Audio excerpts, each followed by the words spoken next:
Nifty and bank Nifty का analysis करेंगे। तो आपके सामने जो चार्ट लगा हुआ है निफ्टी 50 का लगा हुआ है। आज निफ्टी 50 जो हाई बनाया है 21,813 का बनाया, यानी कि 21,813 का हाई बनाया और वहां से करेक्ट होकर लगभग 21,500 के आसपास 500 आया, यानी कि टोटल लगभग 300 पॉइंट का डाउनफॉल रहा।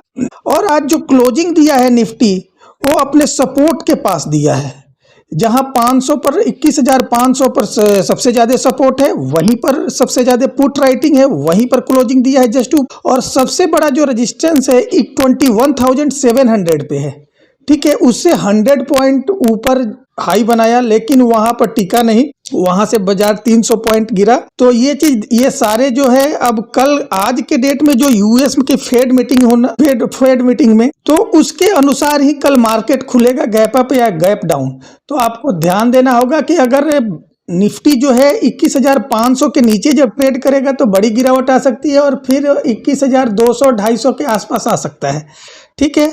इसी तरह अब बैंक निफ्टी देख लेते हैं। तो बैंक निफ्टी का चार्ट खोलते हैं, चार्ट खुल गया। आज भी बैंक निफ्टी भी जी आज का जो हाई था इसका लगभग 45,678 का हाई था और लो जो था 45,200 का था।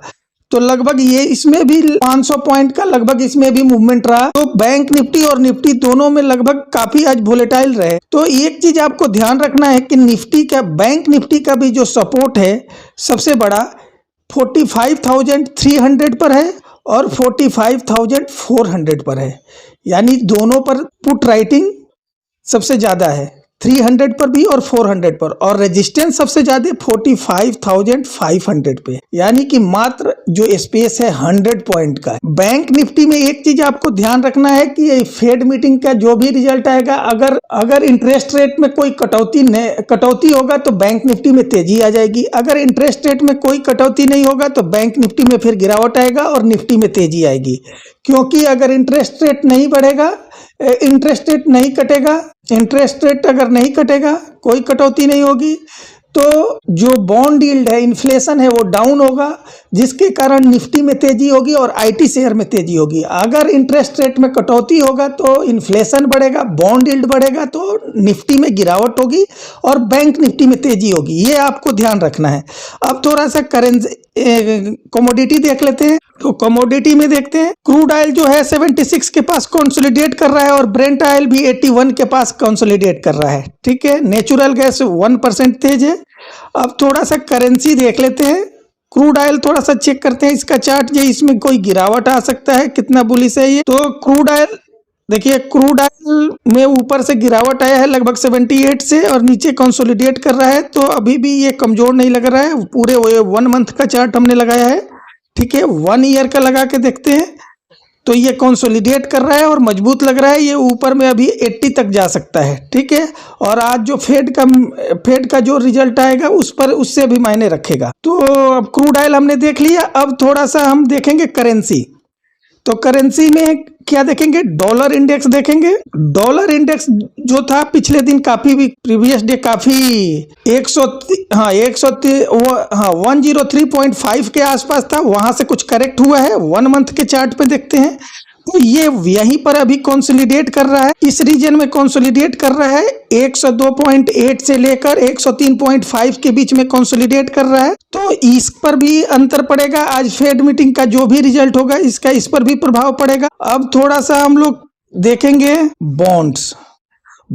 पिछले 2 दिनों से इसमें गिरावट आ रही है। यूएस 10 ईयर का बॉन्ड यील्ड देखते हैं, यूएस 10 ईयर का बॉन्ड यील्ड देखते हैं। हाँ, तो देख लीजिए, ये एक ऊपर से जो नेक है वो इसने ब्रेक कर दिया है, ये वाली नेक ब्रेक कर दिया है, लेकिन अभी भी जो है ये सपोर्ट पर है। तो अगर ये मान के चलिए ये 4 इस रीजन में अगर ये 4.160 से ऊपर जाएगा तो आईटी सेक्टर में, टेक्नोलॉजी सेक्टर में गिरावट आ सकती है। इस पर भी यूएस बॉन्ड यील्ड पर भी डिपेंड करता है। फेड मीटिंग का जो भी रिजल्ट होगा उस पर डिपेंड करता है। अब थोड़ा सा हम लोग ये बात करते हैं कि फेड में रिजल्ट क्या हो सकता है फेड मीटिंग का। तो हमें जैसे लग रहा है कि जैसे यूरोपियन मार्केट वहाँ के सेंट्रल बैंक ने कोई चेंज किया, नो चेंज, कोई रेट कटौती किया ना बढ़ोतरी किया, उसी तरह यूएस फेड भी नो चेंज रहेगा। और नो चेंज जब होगा तो निफ्टी में तेजी ज़्यादा आ सकती है, आईटी सेक्टर में तेजी ज़्यादा आ सकती है और बैंक में गिरावट आ सकती है। तो ये आपको ध्यान रखना होगा कल के मार्केट में, ठीक है। और थोड़ा सा अब विक्स भी देख लेते हैं, इंडिया विक्स। तो इंडिया विक्स देख लेते हैं। तो ये 1 मंथ का चार्ट लगा हुआ है विक्स का, थोड़ा सा 1 ईयर का चार्ट लगा लेते हैं। ये जो 1 ईयर का चार्ट हम जब देखते हैं तो नीचे से एकदम राउंडिंग बॉटम ये देख लीजिए बना रहा है विक्स। ये चीज थोड़ा सा हमें खतरनाक लग रहा है। ये जो विक्स जो राउंडिंग बॉटम बना रहा है लगभग ये अपने 1 ईयर के हाई के पास है, लगभग 17 के आसपास है, 16 से ऊपर है, लेकिन 16 से ऊपर है, 1 ईयर के आसपास है।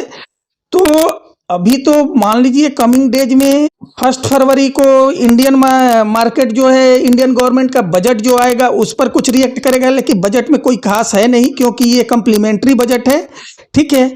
ये विक्स का जो है ये मायने रखता है आपको कि ये देखिए अंदर नीचे से राउंडिंग बॉटम बन रहा है और विक्स जो है लगभग 1 ईयर के। तो जो गिरावट होगी तो आपको निफ्टी एंड बैंक निफ्टी में 200 डे के मूविंग एवरेज पर ध्यान रखना है। अगर वहां जाए तो आपको सेल करना है, क्योंकि इस बार अगर 200 के नीचे निफ्टी या बैंक निफ्टी जाता है, बैंक निफ्टी यानी कि 44,600 से नीचे जाता है तो बहुत बड़ी गिरावट आएगी। ये चीज आपको ध्यान रखना है।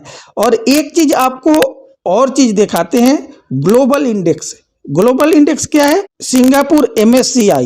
ये देखिए ये ग्लोबल इंडेक्स है। यहाँ ये वर्ल्ड की सारी शेयर जो है इमर्जिंग मार्केट की यहाँ पर लिस्टेड है। ये आप देखो तो ये लगभग अपने 52 वीक लो के आसपास चल रहा है। इसका 52 वीक लो जो है 267 है, अभी ये 278 चल रहा है, लगभग 11-12 पॉइंट ऊपर चल रहा है 52 वीक लो से।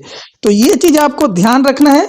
मार्केट में जो है ओवरनाइट पोजीशन लेकर नहीं जाइए और एक लिमिट बना के ये काम कीजिए कि अगर इस स्टॉप लॉस लगाकर हमेशा काम कीजिए।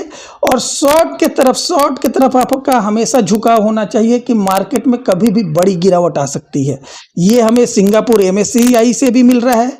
विक्स भी मैंने दिखाया आपको कि वो राउंडिंग बॉटम बना रहा है और 16 से ऊपर विक्स डाउन नहीं हो रहा है, यानी कि कुछ बड़ी आने वाले टाइम में कुछ बड़ी घटना हो सकती है जब तक कि विक्स ये 13-12 के नीचे नहीं आता है। तो थैंक यू।